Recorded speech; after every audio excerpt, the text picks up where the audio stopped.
when it comes to like pay curves, I would think if you're extrinsically motivated, the ideal compensation plan would be exponential. Look at something like y equals x squared. So if your attainment was 50%, you get 25% comp.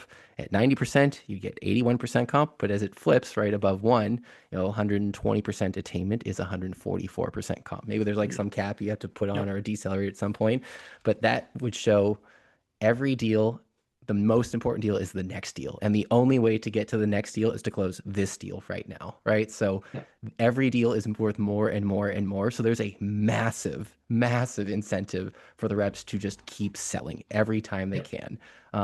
From my worldview, or maybe the perspective I'm just trying to bring to the table is maybe a logarithmic scale where, again, you pay the most on the first deal and then less everyone after that. Because I'm desperate to be a meathead. I like going to the gym. You can go and transform your body pretty well within like kind of a 12 to maybe 20-week period and get noticeable gains, especially if you've never been before.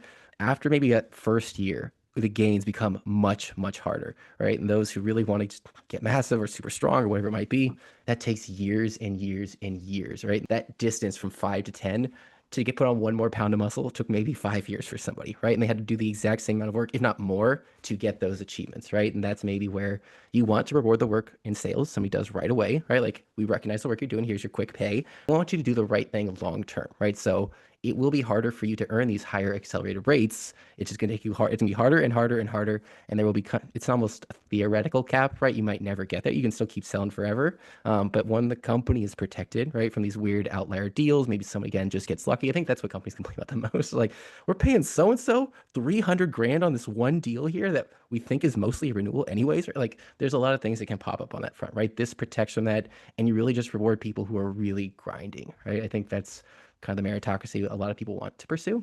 Hey, if you do the hard work, we'll pay you, right? But we can't pay you so excessively because this deal is just an outlier and is worth way more than something else. It's this long-term approach. Again, harder to do, right? But if we're extrinsically motivated, the exponential curve is better. If we're intrinsically motivated, the kind of logarithmic curve would be better.